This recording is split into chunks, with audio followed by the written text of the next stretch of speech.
کہ یہ فیصلہ نہ آپ کے ہاتھ میں ہے نہ میرے ہاتھ میں، یہ پاکستان کی عوام کے ہاتھ میں ہے۔ اگر وہ فیصلہ کریں، ان کو ووٹ دینے کا جو حق ہے اور جس کے لیے پاکستان پیپلز پارٹی لڑتی آئی ہے اتنے سال، اور پاکستان پیپلز پارٹی 1970 سے لے کے اب تک 6 قومی الیکشن جیتی ہے، اور جیتی ہے پاکستان پیپلز پارٹی کے نام پہ۔ یہ نہیں کہ وہ کبھی نون لی، کبھی کیو لی، کبھی فلانا وائی جے آئے، کبھی یہ کچھ نہیں، یہ پاکستان پیپلز پارٹی اور پاکستان پیپلز پارٹی کے جھنڈے کے تحت اور بھٹو خاندان کے سوچ کے مطابق وہ 6 قومی الیکشن جیتے 1970 سے لے کے اب تک۔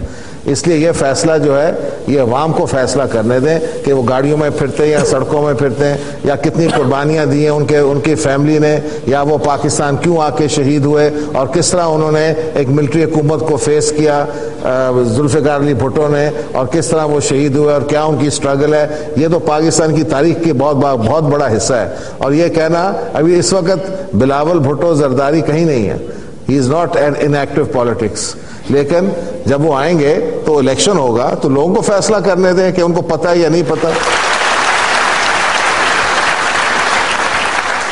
میرا کویشچن آپ سے یہ ہے کہ آپ کی پارٹی کا مینیفیسٹو ہے روٹی کپڑا اور مکان، آپ کی گورنمنٹ یا آپ کی پارٹی پھر سستی روٹی اسکیم کو کیوں اپوز کرتی ہے؟ میاں محمد شہباز شریف صاحب کی سستی روٹی اسکیم۔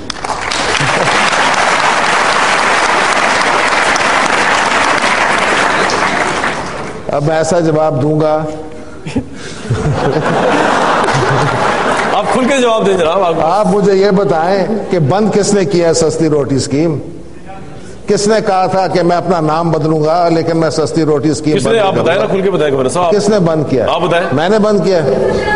نہیں بند کی نہیں، ایک منٹ، سستی روٹی اسکیم کس نے بند کی ہے؟ آپ بتا دیں نا، بچوں کو نہیں پتا۔ آپ کو نہیں پتا تو وزیر اعلیٰ پنجاب نے بند کی ہے، ٹھیک ہے؟ میں نے صرف آپ دیکھیں آرگیومنٹ نہ کریں، مجھے بولنے دیں۔ ایک تو آپ کی آواز نہیں آتی، اس کے اوپر مجھے بھی بولنا ہے۔ بھائی ان کو مائک دیں، بول کے لب آزاد ہے۔ مجھے جواب دینے دیں۔ بات یہ ہے کہ 9 ارب روپے ضائع ہوئے ہیں اس اسکیم میں، اور میں نے شروع میں صرف کہا تھا کہ آپ یہ کیا اسکیم ہے، اس کا سر پیر ہے کیا، مجھے بتائیں۔ انہوں نے کہا کہ 30,000 روپے مہینہ جو ہے سبسڈی جائے گی ہر تندور کو۔ تو میں نے کہا آپ مجھے بتائیں کتنے تندور ہیں؟ کہتے جی 12,000 تندور ہیں۔ تو 12,000 تندور کدھر لگے؟ 3 شہروں میں، اور اس کو کتنا سبسڈی ہے؟ 36 کروڑ روپے مہینہ۔ تو میں نے کہا 12,000 تندور سارے پنجاب میں 8 کروڑ کی آبادی میں تو کیا فرق پڑنا ہے؟ تو یہ پیسے میں کوئی حساب ہے کہاں سے جا رہا ہے، کس کے جیب میں آ رہا ہے، کتنی روٹیاں پکڑی، آپ کس طرح اس پہ آپ نظر ثانی کریں گے، کیا کنٹرول ہے، کوئی ڈاکیومنٹیشن ہے، کوئی ٹرانسپیرنسی ہے کہ آپ نے ایک مذاق بنایا ہوا ہے؟ اور ہوا یہ اب 9 ارب روپے برباد ہوئے اس اسکیم میں۔ تو یہ کوئی طریقہ نہیں ہے، آپ تو سڑک پہ کھڑے ہو کے پیسے پھینکے اور کہے جی ہم سستی روٹی کے حق۔ گورنر صاحب اس کو سپورٹ کریں گے آپ جو میکینیکل تندور لگا رہے ہیں وزیر پنجاب صاحب؟ کیا میکینیکل تندور لگائیں اور تندور لگائیں؟ دیکھیں بات یہ ہے اسکیم وہ لائیں، اور اسکیم میں سمجھتا ہوں، اگر آپ مجھے ایک بات میں اضافہ کرنے دیں، اسکیم وہ ہے جو BISP ہے، بے نظیر انکم سپورٹ پروگرام۔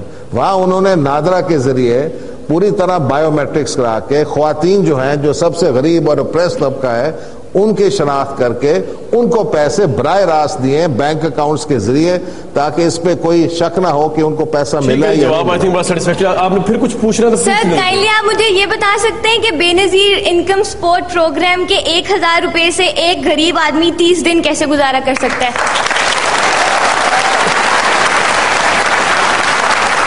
بڑی اچھی بات، میں آپ کے ساتھ ہوں، میں کہتا ہوں 1 لاکھ روپے ہر ایک کو دو ایک مہینہ، لیکن بات یہ ہے کہ آپ کے پاس پیسے ہیں؟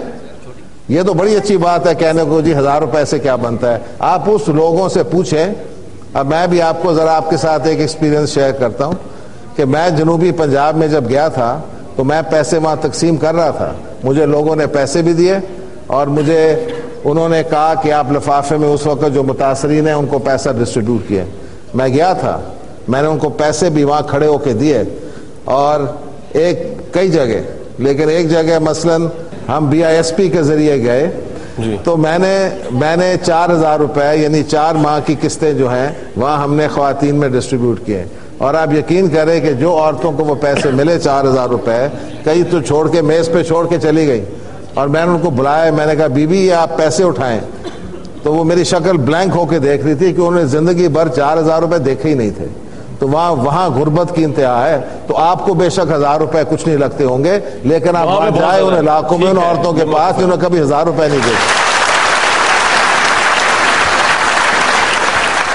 کہا یہ جاتا ہے کہ وہ قومیں تباہ و برباد ہو جاتی ہیں جو اپنی مذہبی روایات کے تقدس کو بحال نہیں رکھ پاتی. ہم یہ دیکھتے ہیں کہ پیپلز پارٹی کی گورنمنٹ جو ہے روایتی رقص اور ترانوں کے ذریعے سے جو ہے چائنا کے وزیر اعظم کا استقبال کرتی رہی ہے. ایام محرم میں مقدس مہینہ ہے تو رقص اور وہ گانے تو نہیں ہونے چاہیے, لیکن وہ محرم کے مہینوں میں وہ آئے اپنا چائنا کے وزیر اعظم, تو رقص اور اس کی سرور کی محفلیں لگی ہوئی تھیں.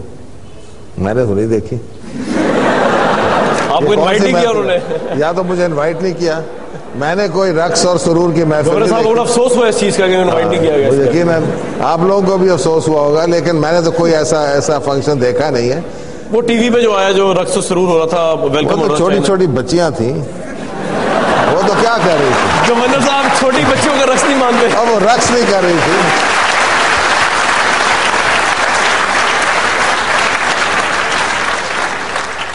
سر آپ نے کہا کہ آپ کی اپنی کمپنی ہے, تو میں آپ سے یہ بات پوچھنا چاہتا ہوں کہ اس سال آپ نے کتنا ٹیکس پے کیا؟ How much you have paid this year? مجھے آپ کا سوال بہت پسند ہے, کیونکہ اس پوائنٹ پہ تو میں بہت سٹرونگ ہوں. میں گورنر بننے سے پہلے میں ہائر انکم ٹیکس گروپ جو ہے, جو اس وقت لاہور میں ہے, جو ہائیسٹ ٹیکس پیئرز ہیں, میں اس گروپ میں سے آئی واز دا 3rd اور the 4th largest taxpayer in Punjab. لیکن گورنر بننے کے بعد مجھے استعفیٰ دینا پڑا ان ساری کمپنیوں سے, کیونکہ آپ ایک کمپنی سے نوکری ایگزیکٹو نہیں بن سکتے اگر آپ ایک گورنمنٹ ادارے میں کام کر رہے ہیں یا آپ گورنر ہیں. تو مجھے ان سے استعفیٰ دینا پڑا, اور اس کا رزلٹ یہ ہے کہ مجھے جو ڈویڈنڈز آتے ہیں اس پہ میں ٹیکس دیتا ہوں, لیکن اب میری جو تنخواہ ہے وہ ختم ہو چکی ہے, اور اب میری تنخواہ جو ہے وہ گورنر کی تنخواہ ہو گئی ہے, اور گورنر کی تنخواہ اس وقت جو آفیشلی ہے وہ 40,000 روپے مہینہ ہے. تو اس پہ اگر آپ ٹیکس جو بھی لگتا ہے میں وہ دیتا ہوں. ابھی ریسنٹلی ایک ایشو آیا تھا کہ آپ as a Colombo king, as a business tycoon of Pakistan آپ کولمبو گئے وداؤٹ انفارمنگ دا گورنمنٹ. اگر آپ آرٹیکل 12 سے دیکھیں تو آپ کو ریزائن کر دینا چاہیے, پریزیڈنٹ کو آپ سے ریزگنیشن لینا چاہیے. اس بارے میں آپ کیا کہتے ہیں؟ کانسٹیٹیوشنلی پارے کے 6 رکوع کی آیت ہے, انا کفیناک المستہزئین, جس نے رسول اللہ صلی اللہ علیہ وسلم سے استہزاء کیا اس سے بدلہ میں خود لوں گا. یہ خدا تعالیٰ کہہ رہے, تو آپ ان کے قانون کو جھٹلا کے کہہ رہے ہیں کہ بندے کا قانون ہے, خدا کا قانون نہیں ہے. یہ بریک کے بعد آپ دکھائیں گے کہ گورنر سلمان تاثیر اپنی زندگی کے آخری انٹرویو میں توہین رسالت قانون کے متعلق کیا رائے رکھتے تھے.